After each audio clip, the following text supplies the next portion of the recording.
এটি একটি প্রাচীন সময়ের গল্প, যখন মানুষের হৃদয়ে সত্য ও ন্যায়ের মূল্য ছিল অপরিসীম, কিন্তু লোভের অন্ধকার মাঝে মাঝে সেই আলোকে ম্লান করে দিত। মধ্য এশিয়ার একটি প্রাচীন শহর সমরকন্দে এই গল্পের ঘটনাগুলো জীবন্ত হয়ে ওঠে। এটি এমন একটি গল্প যা পিতামাতার প্রতি ভালোবাসা, সম্মান এবং লোভের ভয়ঙ্কর পরিণতির কথা বলে। এই কাহিনী আমাদের শেখায় যে সম্পদের চেয়ে বড় ধন হল পিতামাতার দোয়া, আর সত্যের পথে চললে আল্লাহ কখনো কাউকে একা ছাড়েন না। সমরকন্দ শহরে আব্দুল্লাহ নামে এক বৃদ্ধ ব্যক্তি বাস করত। তার বয়স ছিল প্রায় ৭০ বছর। তিনি এতটাই জ্ঞানী এবং অভিজ্ঞ ছিল যে সবাই তার নাম সম্মানের সাথে উচ্চারণ করত এবং তাদের সমস্যার সমাধানের জন্য তার কাছে পরামর্শ চাইত। আব্দুল্লাহ পেশায় ছিল একজন কৃষক। তিনি তার জমিতে কঠোর পরিশ্রম করে এবং খেজুর ও জলপাইয়ের ব্যবসা করে প্রচুর সম্পদ সঞ্চয় করেছিল। তার 2 ছেলে ছিল। বড় ছেলে ইউসুফের বয়স ছিল 30-এর কোঠায়। সে বিবাহিত ছিল এবং তার 2টি সন্তান ছিল। আর ছোট ছেলে ইয়াহিয়া ছিল এখনও অবিবাহিত। সে কাজের চেয়ে গল্পগুজব এবং অকেজো কাজে বেশি ব্যস্ত থাকত। 2 ভাই আব্দুল্লাহর বাড়িতে বড় হয়েছিল। তাদের কখনো ক্ষুধা বা অভাবের মুখোমুখি হতে হয়নি। আর তাদের বাবা তাদের জন্য খরচ করতে কোনো কিছুই বাকি রাখেননি, নৈতিকতা এবং সততার ব্যাপারে একটু কঠোর হওয়া ছাড়া।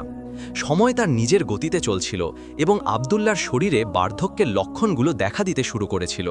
তিনি দ্রুত ক্লান্ত হয়ে পড়ত এবং ঘন্টার পর ঘন্টা খেজুর গাছের ছায়ায় বসে নিজের সাথে কথা বলতো। তিনি ভাবত, আমি চলে গেলে আমার ছেলেরা কি আমার নাম মনে রাখবে? কিন্তু ইউসুফ এবং ইয়াহিয়া এসব বিষয়ে আগ্রহী ছিল না। তারা কেবল একটি জিনিস নিয়ে ব্যস্ত ছিল, আর তা হলো সম্পদ। এক রাতে ইউসুফ এবং ইয়াহিয়া বাড়ির উঠানে বসেছিল। ইউসুফ বলল, ইয়াহিয়া, তুমি জানো আমরা অনেক কষ্ট করেছি, কিন্তু বাবা এখনও আমাদের উত্তরাধিকার থেকে কিছুই দেননি। ইয়াহিয়া তাচ্ছিল্য করে বলল, ভাই, তিনি তো পুরো জীবন বাঁচার ইচ্ছা রাখেন। মনে হয় আমাদের নিজেদের হাতে তার কবর খুঁড়তে হবে, তবেই কিছু উত্তরাধিকার পাব। দুজনেই হেসে উঠল। ইউসুফ বলল, কেন আমরা এই কাজটা তাড়াতাড়ি করে ফেলি না? ইয়াহিয়া অবাক হয়ে তাকালো। কিভাবে? মানে আমরা কি আমাদের বাবাকে মেরে ফেলব? ইউসুফ উত্তর দিল, না, আমি বলছি না যে তাকে মেরে ফেলতে হবে। শুধু তাকে সেই পরিত্যক্ত কুঁয়োতে ফেলে দিব যেখানে কেউ যায় না। তারপর বলবো তিনি নিখোঁজ হয়ে গেছেন। এভাবে তাকে ফেলে রাখবো, কেউ জানতেও পারবে না। ইয়াহিয়া দুষ্টু হাসি দিয়ে বলল, এই আইডিয়াটা আমার পছন্দ হয়েছে। আর এভাবেই লোভের প্রথম স্ফুলিঙ্গ জ্বলে উঠল। সেই রাত থেকেই কিছুই আর আগের মতো ছিল না। ইউসুফ এবং ইয়াহিয়া শান্তিতে ঘুমাতে পারত না, কারণ লোভ তাদের হৃদয়ে আগুন জ্বালিয়ে দিয়েছিল। প্রতি সকালে তাদের হৃদয় শুকনো ঘাসের আগুনের মতো জ্বলত। তারা প্রায়ই তাদের বাবা আব্দুল্লাহকে দেখত, যিনি তার খেজুর বাগানে ধীরে ধীরে হাঁটছিলেন। তাদের মনে হতো যেন তারা একটি সোনার থলি ঘুরে বেড়াতে দেখছে। এক সন্ধ্যায় 2 ভাই গোপনে বাড়ির পিছনের দিকে গেল। ইয়াহিয়া বলল, আমি শুনেছি উপত্যকার প্রান্তে একটি পুরনো কুঁয়ো আছে। অনেক বছর ধরে কেউ সেখানে যায়নি, এমনকি রাখালরাও সেখানে যায় না। ইউসুফ উত্তর দিল, আমিও শুনেছি। ঠিক আছে, তাহলে সকালে আমরা আব্বুকে নিয়ে যাব। বলবো আমরা তোমাকে নতুন খেজুর বাগান দেখাতে চাই, আর তাকে কুঁয়োর কাছে নিয়ে যাব। সেখানেই তার সাথে হিসাব চুকিয়ে দেব। ইয়াহিয়া বলল, যদি কেউ আমাদের দেখে ফেলে? ইউসুফ বলল, কেউ দেখবে না, আর সে যদি কুঁয়োতে পড়ে তবে কখনোই বেরোতে পারবে না। সেই রাতে ইয়াহিয়া ঘুমাতে পারেনি। তার হৃদয়ে তার বাবার জন্য নয়, ভয়ে ধরফর করছিল। আর ইউসুফের কথা বলতে গেলে সে শান্ত ছিল। সে কল্পনা করছিল তার নামে যে জমি জায়গা সম্পত্তি হবে, যে অর্থ সে সংগ্রহ করবে, আর লোকে তাকে ইউসুফে কাবিল বলে ডাকবে। পরের দিন ভোরে তারা সবাই বাড়ির উঠানে জড়ো হলো। আব্দুল্লাহ আরাম করে বসে কফি খাচ্ছিল। ইউসুফ কাছে এসে বলল, বাবা, আমরা কখনো তোমার সাথে বাইরে গিয়ে বেশি সময় কাটাইনি। আজ আমরা তোমাকে কোথাও নিয়ে যেতে চাই, যাতে তুমি কিছু শান্তি পাও। আজ আমরা একটু হাঁটতে যাই। আব্দুল্লাহ হেসে বলল, আমি কসম করে বলছি, আমার আর শক্তি নেই, তবে আমার ছেলেরা যদি জোর করে তাহলে চলো। এটাই ছিল আব্দুল্লাহর শেষবার পায়ে হেঁটে বাড়ি থেকে বের হওয়া। বাবার হৃদয় শান্ত ছিল। তিনি জানতেন না যে তার 2 ছেলেই তার কবর তৈরি করে ফেলেছে। আব্দুল্লাহ ভারী পায়ে হাঁটছিল। কখনো কখনো তিনি থামতো ঘাম মুছতে, কখনো হাঁটতে থাকত, আর ইউসুফ ও ইয়াহিয়া গোপন চোখে একে অপরের দিকে তাকাচ্ছিল। কিছুক্ষণ পর তারা তিনজন গ্রামের প্রান্তে পৌঁছালো, যেখানে মাটি শুকনো ছিল। এই নির্জন জায়গায় একটি পুরানো কুঁয়ো ছিল, যার চারপাশে ভাঙা পাথর ছিল এবং চারদিকে নীরবতা। কুঁয়োর কাছে পৌঁছে ইয়াহিয়া বলল, বাবা এসো দেখো, কুঁয়োর পানি উপরে উঠে এসেছে। আব্দুল্লাহ লাঠির সাহায্যে ঝুঁকে কুঁয়োর ভেতর তাকালো, কিন্তু ভেতরে শুধু অন্ধকার ছিল। সেই মুহূর্তে ইউসুফ এবং ইয়াহিয়া পুরো শক্তি দিয়ে ধাক্কা দিল। আব্দুল্লাহ জোরে চিৎকার করে কুঁয়োর মধ্যে পড়ে গেল। তার শরীর পাথরের দেয়ালে ধাক্কা খেয়ে গভীরে অদৃশ্য হয়ে গেল। ভাইয়েরা একে অপরের দিকে তাকালো, তাদের শ্বাস দ্রুত হয়ে গেল। ইয়াহিয়া কুঁয়োর ভেতর তাকিয়ে ফিসফিস করে বলল, এটা ঠিক হয়ে গেছে। ইউসুফ একটি পাথর তুলে কুঁয়োর মধ্যে ছুঁড়ে দিল। পাথরের টুং শব্দ হলো, তারপর নীরবতা। তারা দুজন তৎক্ষণাৎ সেখান থেকে চলে গেল। সূর্য তখন সবে উঠেছিল, কিন্তু যে তাপ তারা অনুভব করছিল তা ছিল তাদের নিজেদের ভুলের আগুন। বাড়ি পৌঁছে দুজনেই এমনভাবে বসল যেন কিছুই হয়নি। সন্ধ্যায় ইউসুফ গ্রামে খবর ছড়াতে শুরু করল যে আব্দুল্লাহ ভোলে হাঁটতে বেরিয়েছিল এবং ফিরে আসেনি। সবাই ভয় পেয়ে গেল যে তিনি হয়তো মরুভূমিতে হারিয়ে গেছেন। গ্রামবাসী জড়ো হয়ে তাকে খুঁজতে বের হলো, কিন্তু কোথাও তার কোনো চিহ্ন পাওয়া গেল না। প্রথম রাত পার হলো, তারপর দ্বিতীয়, তৃতীয় এবং আব্দুল্লাহকে নিখোঁজ ঘোষণা করা হলো। কিন্তু বন্ধুরা, একটা কথা মনে রেখো, গোপন কখনো চিরকাল গোপন থাকে না। গ্রামে ফিসফাসের শব্দ শুরু হলো। লোকেরা খোঁজাখুঁজিতে ক্লান্ত হয়ে গেল। এখন সবাই বিশ্বাস করতে শুরু করল যে হয়তো তিনি মরুভূমিতে হারিয়ে গেছেন বা কোনো উপত্যকায় পড়ে গেছেন এবং তারা তাকে খুঁজে পায়নি। ইউসুফ এবং ইয়াহিয়া লোকের সামনে দুঃখী অভিনয় করছিল, কিন্তু গোপনে তারা দিন গুনছিল যখন তাদের বাবাকে আনুষ্ঠানিকভাবে মৃত ঘোষণা করা হবে, যাতে উত্তরাধিকার তাদের নামে হস্তান্তর হয়। 40 দিন পর তারা সাহস সংগ্রহ করে তার মৃত্যু ঘোষণা করল। তারা মসজিদের ইমামকে ডাকল এবং একটি ছোট ঘোষণা লিখে মসজিদের জানালায় টাঙিয়ে দিল। আমরা আব্দুল্লাহ বিন হাসানের বিশ্বস্ততার কথা জানাচ্ছি, যিনি দৃষ্টি থেকে অদৃশ্য হয়ে গেছেন। আল্লাহ তার ওপর রহম করুন। এরপর উত্তরাধিকার প্রক্রিয়া শুরু হলো এবং বন্টন শুরু হলো। তারা পশু এবং খেজুর গাছ বিক্রি করল এবং আব্দুল্লাহ যে সোনা তার বিছানার নিচে পুরানো সিন্ধুকে লুকিয়ে রেখেছিল তা ভাগ করে নিল। ইউসুফ একটি নতুন বাড়ি কিনল, উচ্চ জাতের ঘোড়া কিনল এবং তার নামে একটি ব্যবসা খুলল। আর ইয়াহিয়ার কথা বলতে গেলে সে টাকা নিয়ে ভ্রমণ শুরু করল। সে যে সব জায়গায় যেত সেখানে রাত কাটাত। সম্পদ তার হাতে প্রচুর ছিল না, মাত্র কয়েক মাস পার হয়েছিল। এক ভ্রমণের সময় ইয়াহিয়ার কাফেলা ডাকাতদের হাতে লুট হয়ে গেল এবং সে তার বেশিরভাগ টাকা হারালো। সে ভাঙা মন নিয়ে শহরে ফিরল। তার অবস্থা এমন হয়েছিল যে সে ঋণ পরিশোধ করতেও অক্ষম ছিল।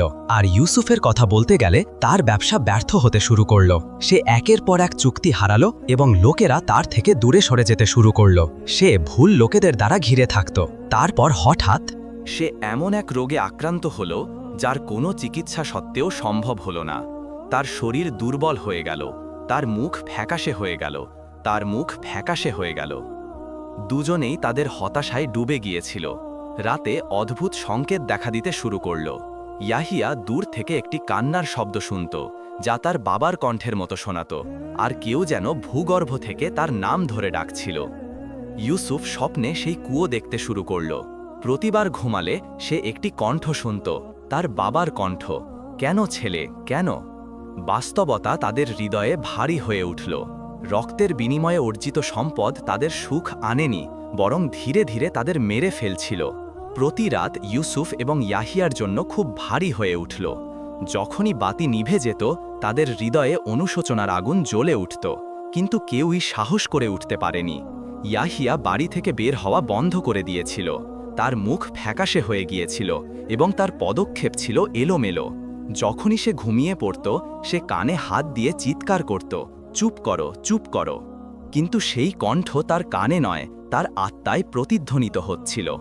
ইউসুফও মৃতদেহের মতো জীবনযাপন শুরু করেছিল। একবার সে হঠাৎ ভয়ে জেগে উঠে চিৎকার করল, বাবা, আমি তাকে কুয়োতে দেখেছি, সে হাত বাড়িয়েছিল। তার স্ত্রী ভয়ে দৌড়ে এলো, কিন্তু বুঝতে পারল না সে কি বলছে। দিনগুলো কেটে গেল এবং তার অবস্থা আরও খারাপ হয়ে গেল। এক রাতে সে একা বাড়ি থেকে বেরিয়ে গেল এবং গ্রামের রাস্তায় হাঁটতে শুরু করল। ইউসুফ ইয়াহিয়ার বাড়ির কাছে এসে পাগলের মতো দরজায় ধাক্কা দিতে শুরু করল। ইয়াহিয়া দরজা খুলল। তার মুখে ক্লান্তি এবং অসহায়ত্বের চিহ্ন ছিল। ইউসুফ কাপা কণ্ঠে বলল, ইয়াহিয়া, আমাকে সেই কুয়ো দেখতে হবে। ইয়াহিয়া ঘাবড়ে গেল, তারপর জিজ্ঞাসা করল, তুমি কি করতে চাও? ইউসুফ বলল, হয়তো সে এখনো জীবিত, সেই কণ্ঠ কখনো থামেনি, তুমিও তাকে শোনো, তাই না? ইয়াহিয়া চুপ করে রইল, সে মিথ্যা বলতে পারল না, অস্বীকারও করতে পারল না। দুজনেই একে অপরের দিকে তাকিয়েছিল, তাদের হৃদয় ভয়ে ধড়ফড় করছিল। পরের সকালে গ্রামে একটি অদ্ভুত খবর ছড়িয়ে পড়ল। একজন রাখাল উপত্যকা দিয়ে যাওয়ার সময় তার পশুদের পানি দেওয়ার জন্য একটি পুরানো কুয়োর কাছে থামল। সেখানে সে কিছু শুনল। গভীর থেকে একটি দুর্বল এবং বেদনাদায়ক কাতরানির শব্দ আসছিল। রাখাল দৌড়ে গ্রামবাসীদের কাছে গিয়ে বলল যে কুয়ো থেকে কারো জীবিত থাকার শব্দ আসছে। লোকেরা বাতি এবং দড়ি নিয়ে কুয়োর কাছে পৌঁছালো। ইউসুফ এবং ইয়াহিয়া দূরে দাঁড়িয়েছিল, তাদের শরীর কাঁপছিল, বাস্তবতা ধীরে ধীরে প্রকাশিত হচ্ছিল। গ্রামবাসী কুয়োর চারপাশে জড়ো হলো। কেউ বিশ্বাস করছিল না যে এতদিন পরও কেউ সেখানে জীবিত থাকতে পারে। কিন্তু রাখাল যে শব্দ শুনেছিল তা কল্পনা নয়, বরং একটি সত্যিকারের দুর্বল কাতরানি ছিল, যা এখনও বেদনাদায়কভাবে চিৎকার করছিল। তারপর তারা একটি বড় বালতিতে একটি ছেলেকে বসিয়ে দড়ি দিয়ে বেঁধে নামাতে শুরু করল। লোকেরা ঘন্টার পর ঘন্টা অপেক্ষা করছিল। তারপর হঠাৎ নিচ থেকে তার কণ্ঠ ভেসে এলো, এই বৃদ্ধ এখনও জীবিত, আল্লাহর কসম। সবাই হতবাক হয়ে গেল। চিৎকার আরও জোরে হলো এবং লোকেরা অবাক হয়ে গেল। ইউসুফ এবং ইয়াহিয়া স্থির হয়ে গেল এবং তাদের মুখে ভয়ের ছায়া পড়ল। তারা তাদের জীবন বাঁচানোর চেষ্টা করছিল। তারপর দড়িটি ধীরে ধীরে টানা হলো এবং সবার চোখ কুয়োর দিকে ছিল। তারপর একটি দুর্বল ক্লান্ত শরীর দেখা গেল, যা কাদা এবং পঙ্কিলতায় ঢাকা ছিল। ক্ষুধার কারণে তার হাড় বেরিয়ে গিয়েছিল এবং মুখ ফ্যাকাশে হয়ে গিয়েছিল, কিন্তু তার চোখে এখনও জীবনের একটি স্ফুলিঙ্গ ছিল। কেউ জোরে চিৎকার করে বলল, আব্দুল্লাহ জীবিত, সুবহান আল্লাহ। কণ্ঠগুলো আরও জোরে হলো। বিস্ময় ধীরে ধীরে কৃতজ্ঞতায় পরিণত হলো। বৃদ্ধ বেশি কথা বললেন না, তার চোখ শুধু দুইজনের দিকে স্থির ছিল, ইউসুফ এবং ইয়াহিয়া। গ্রামের এক যুবক তার কাছে এসে তাকে সাহায্য করল। সে নরম কণ্ঠে আব্দুল্লাহকে জিজ্ঞাসা করল, এসব কিভাবে হলো? আব্দুল্লাহ কষ্ট করে এক পা এগিয়ে বলল, আমার ছেলেরা আমাকে ফেলে দিয়েছে, তারা আমার সম্পত্তি চায়, আমাকে নয়। লোকেরা নীরব হয়ে গেল। তারপর আব্দুল্লাহ দুর্বল কণ্ঠে বলল, আমি কুয়োতে অনেক রাত কাটিয়েছি, বৃষ্টির পানি এবং কুয়োর ভেতরে জন্মানো গাছের শিকড় খেয়ে বেঁচেছিলাম, কিন্তু আল্লাহ আমাকে ছাড়েননি। একজন বৃদ্ধ বলল, আল্লাহর শক্তির চেয়ে বড় কোনো শক্তি নেই, যাকে তিনি রক্ষা করেন তাকে কে বাঁচাতে পারে? আরেকজন বৃদ্ধ বলল, আল্লাহর কাছে কিছুই লুকানো থাকে না, তুমি গোপন যত গভীর কুয়োতেই লুকাও। অবশেষে ইয়াহিয়া মাটিতে পড়ে গিয়ে কাঁদতে শুরু করল, আমাকে মাফ করো, আমরাই নিজেদের চোর ছিলাম। ইউসুফ নীরবে দাঁড়িয়ে রইল। দুজনকেই গ্রেফতার করা হলো এবং মামলাটি গ্রামের কাজীর সামনে উপস্থাপন করা হলো। ইউসুফ এবং ইয়াহিয়া, যারা শিকল দিয়ে বাঁধা ছিল, কাজী এবং গ্রামবাসীদের সামনে দাঁড়িয়েছিল। আব্দুল্লাহ সেই সভায় যোগ দিল। তাকে দেখে কাজী বলল যে যা ঘটেছে তা শুধু একটি অপরাধ নয়, বরং এমন একটি ঘটনা যা মানবতার মৌলিক নীতিগুলোকে কাঁপিয়ে দিয়েছে। টাকার জন্য বাবাকে ছেলের হাতে ফেলে দেওয়া শুধু বিশ্বাসঘাতকতা নয়, বরং তার করুণাময় হৃদয়ে গভীর আঘাত। তারপর তিনি 10 বছরের কঠোর শ্রমসহ কারাদণ্ড এবং আব্দুল্লাহকে আর্থিক ক্ষতিপূরণ দেওয়ার নির্দেশ দিল। ইউসুফ এবং ইয়াহিয়া ভাঙা হৃদয় নিয়ে হলে দাঁড়িয়েছিল।